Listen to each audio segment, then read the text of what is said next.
এই মুহূর্তে যে খবর আপনাদের জানাবো, সিপিআইএম এর পরবর্তী সাধারণ সম্পাদক এম.এ. বেবি। সিপিআইএম এর পরবর্তী সাধারণ সম্পাদক সীতারাম ইয়েচুরির মৃত্যুর পর উত্তরসূরি কেরলের এম.এ. বেবি। আরো একবার জানাবো আপনাদের এই মুহূর্তের সবথেকে বড় খবর, সিপিআইএম এর পরবর্তী সাধারণ সম্পাদক এম.এ. বেবি। প্রয়াত সীতারাম ইয়েচুরির উত্তরসূরি কেরলের এম.এ. বেবি।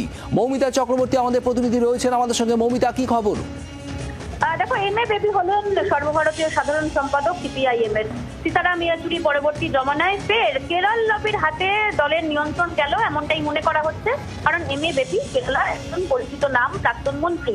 কিন্তু যেটা বাংলার জন্য খবর, অবশ্যই মীনাক্ষী মুখোপাধ্যায়, কনিনিকা ঘোষ, এই দুই মহিলা নেত্রী, একজন যুব আন্দোলনের নেত্রী, একজন মহিলা আন্দোলনের নেত্রী, তারা জায়গা পেলেন কেন্দ্রীয় কমিটির ক্ষেত্রে। এবং অন্যদিকে এই মীনাক্ষী এবং কনিনিকা ঘোষ ছাড়াও 5 জনের অন্তর্ভুক্তি হয়েছে নতুন করে কেন্দ্রীয় কমিটির মেম্বারশিপের ক্ষেত্রে। আগে বাংলাদেশে ছিলই, কিন্তু